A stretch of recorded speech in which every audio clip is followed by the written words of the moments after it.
Welcome to my YouTube channel progress with sir Ramesh.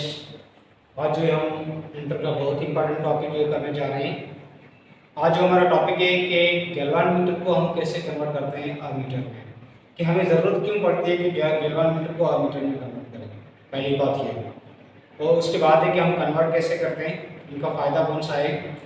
तो पहली बात ये कि गैल्वानोमीटर जो है वो हमें जो करंट मेजर करके देता है उनकी वैल्यू जो होती है, जो रेंज होती है वो बहुत ही कम होती है। वो मिली एम्पियर में होगी या माइक्रो एम्पियर में।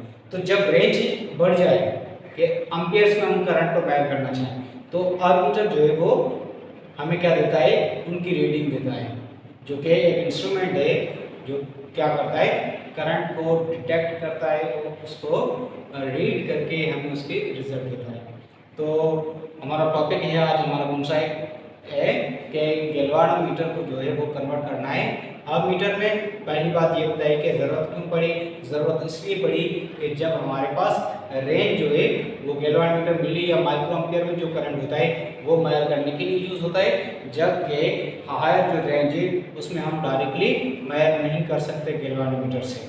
तो उस पर्पज़ के लिए हम क्या करते हैं कि गैल्वानोमीटर को कन्वर्ट करते हैं जिसमें अमीटर में। तो गैल्वानोमीटर को अमीटर में कन्वर्ट करने के लिए हमारे पास क्या होता है कि हम एक लो रेजिस्टेंस लेते हैं जिसे हम क्या कहते हैं, शंट रेजिस्टेंस। शंट रेजिस्टेंस क्यों कहते हैं कि उसको हम पैरेलल में कनेक्ट करते हैं किसके साथ, गैल्वानोमीटर के साथ। तो सिंपल कि गैल्वानोमीटर के पैरेलल में हम एक जो है लो रेजिस्टेंस को कनेक्ट करेंगे तो अरेंजमेंट जो बनेगी वो एक अमीटर की बनेगी और उससे जो है हम लार्ज वैल्यू जो है हमारी रेंज जो गिवन होगी उतना जो है हम करंट मेजर कर सकते हैं।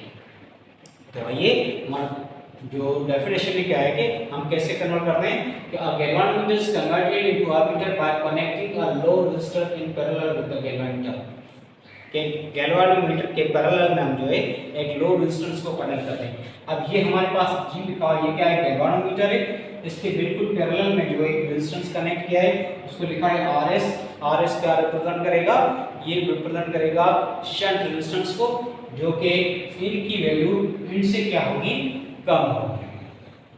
तो ये जी फॉर गैल्वानोमीटर और ये आर जी क्या है, गैल्वानोमीटर की अपनी जो रेजिस्टेंस है वो कितनी है, आर जी है। और ये क्या है हमारे पास, शंट रेजिस्टेंस। और इसमें क्या होता है कि आर जी जो है वो ग्रेटर होता है आर एस से। ये कंडीशन आपको याद रखनी है। अब हमारे पास इस सर्किट में जो करंट फ्लो हो रहा है वो कितना है, टोटल करंट किया है जो इस सर्किट में करंट फ्लो होगा वो कितना होगा, आई के इतना। अब कुछ करंट जो गैल्वानोमीटर की साइड जाएगा, कुछ जो है यहाँ पे शंट रेजिस्टेंस की साइड जाएगा। अब गैल्वानोमीटर में क्योंकि जो मिली या माइक्रो एम्पियर, फॉर एग्जांपल मुझे 2 एम्पियर करंट मेजर करना है, कितना है, उनकी जो रेंज है वो 2 एम्पियर तक है। तो सिंपल हम क्या करते हैं कि जो मिली या माइक्रो की रेंज जो यहाँ पे जाएगी, जो बाकी जो करंट बचेगा वो कहाँ पे फ्लो होगा, वो इस ये वाला पाथ जो इसकी रेजिस्टेंस क्या होती है, लो होती है, यहाँ पे फ्लो करेगा। आई बस में कि कुछ मिली या माइक्रो एम्पियर की जो करंट है वो गैल्वानोमीटर की साइड जाएगा, उसको हम रिप्रेजेंट करते हैं आईजी से। आईजी क्या है, करंट जो फ्लो हो रहा है इसमें गैल्वानोमीटर की तरफ, उसको लिख रहे हैं आईजी। और जो सर्किट का टोटल करंट है वो कितना है, आईजी आई है। अब इस साइड जाएगा तो टोटल करंट आई आ रहा है, आईजी जो इसमें से निकालेंगे तो बाकी जो बचेगा उसे हम क्या लेंगे, IS. The current flows through the shunt resistance is IS. तो इस फिगर में हमारे पास क्या लिखा है कि ये गैल्वानोमीटर के बिल्कुल पैरेलल में एक शंट रेजिस्टेंस कनेक्ट किया है और इस गैल्वानोमीटर की अपनी रेजिस्टेंस कितनी है, आरजी है। और इस गैल्वानोमीटर में जो करंट फ्लो होगा वो आईजी होगा, उनकी रेंज जो होती है वो कम होती है और टोटल जो सर्किट का करंट है वो कितना है, आई है। और यहाँ पे जो फ्लो करेगा उसे हम क्या करेंगे, शंट रेजिस्टेंस से जो करंट फ्लो हो रहा है उसे हम लिखते हैं आईएस से। ये किसके बराबर, टोटल करंट में से आईजी को निकालेंगे, बाकी जो बचेगा वो आईएस होगा। क्योंकि यहाँ पे लो रेजिस्टेंस कनेक्ट है तो ये उनके लिए भी इजी पाथ होगा। लेकिन यहाँ पे टोटल जो करंट होगा फिर से यहाँ पे क्या होगा, एक यहाँ पे आई जी बनेगा, फिर ये आई माइनस आई इनको जमा करेंगे जब क्या मिलेगा, आई मिलेगा। तो आर जी क्या है, resistance of the galvanometer. I क्या है, total current flowing through the circuit. I G क्या है, current passing through the galvanometer. R S क्या है, शंट रेजिस्टेंस बताइए जिसको हम पैरेलल में कनेक्ट करें, इसलिए इसे हम क्या करें, शंट रेजिस्टेंस। अब करंट थ्रू द शंट, इस शंट में कितना करंट फ्लो होगा, I S equal to I minus का आई जी। अब हमने ये पढ़ा है कि पैरेलल कॉम्बिनेशन में जो वोल्टेज होता है वो हमेशा सेम, तो voltage across the galvanometer Vg और यहाँ पे जो शंट वोल्टेज होगा वो Vs, ये आपस में क्या होगा, इक्वल होता है।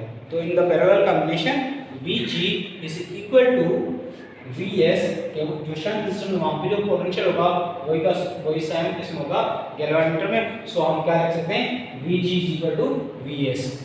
अब V इक्वल टू आया, ओम्स लॉ अप्लाई करना है, तो Vg किसके इक्वल होगा, Ig Rg, और Vs किसके इक्वल होगा, Is Rs। हमें यहाँ पे मालूम क्या करना है कि हमें जो रेंज है वो कितनी गिवन है, 2 एम्पीयर माइल करना है, 5 एम्पीयर माइल करना है, 3 एम्पीयर माइल करना है, 10 एम्पीयर माइल करना है, कितना माइल करना है कि जो रेजिस्टेंस हम कनेक्ट करेंगे पैरेलल में वो कितनी होनी चाहिए। ये इसके लिए वैल्यूएशन कर रहे हैं कि आर जो शंट हमें चाहिए वो कितने का चाहिए, जो कि हम इसको पैरेलल में कनेक्ट करें कि हमारे पास अगर 2 एम्पीयर करंट माइल करना है, 5 एम्पीयर माइल करना है या 10 एम्पीयर करंट माइल करना है। सो आर एस मालूम करने के लिए हम कर रहे हैं, so I G R G is equal to I S R S. अब हमें क्या चाहिए, आर एस मालूम करना है, सो आर एस यहाँ पे रखा और आई एस क्या है यहाँ पे मल्टीप्लाई उस साइड आ जाएगा डिवाइड में, so I G divide R G divide by I S. अब आई एस किसके इक्वल है, आई माइनस आई जी के, तो हम क्या लिखते हैं, आई माइनस आई जी के इक्वल है, लिख सकते हैं। अब ये क्लियर हुआ, और इसमें आर जी जो होगा वो ग्रेटर होगा इससे आर एस से, या हम लिख सकते हैं आर एस जो होगा वो लेस होगा आर जी से। क्लियर है। अब यहाँ पे अगर फॉर सपोज अगर हमें 5 एम्पीयर कितना करंट वायर करना है, तो इसका मतलब क्या है, आई अगर आर जी जो है वो 20 ओम है, आर जी कितना है 20 ओम है, आर एस हमें मालूम करना हो, और गैल्वान मीटर की जो रेजिस्टेंस है ये दे दिए 20 ओम,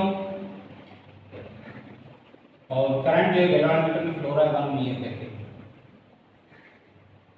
तो इसके हिसाब से हम इसमें डायरेक्टली फार्मूला हम पुट कर सकते हैं। आई जी जो 1 मिली एम्पीयर है तो 1 × 10⁻³ आर जी कितना है 20 रखेंगे, आई कितना है 5 है, माइनस आई जी कितना है 1 milli ampere.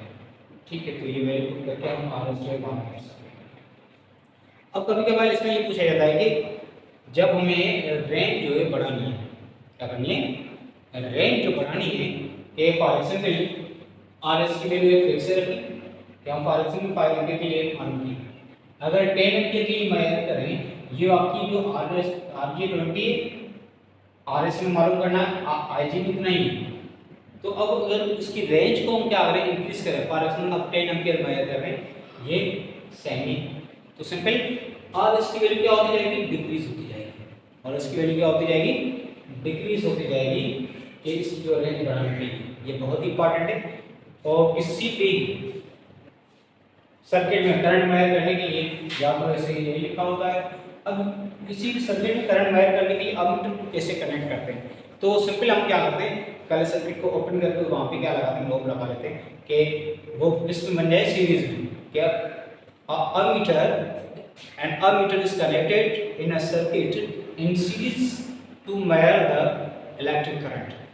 Electric current measure करने के लिए सर्किट में जो है अमीटर को सीरीज में कनेक्ट किया जाता है, क्योंकि सीरीज में जो है करंट सेम होता है। आई बात समझ में। तो अगर आपको वीडियो अच्छी लगी हो तो लाइक करना, कमेंट करना, शेयर करना। Thank you very much.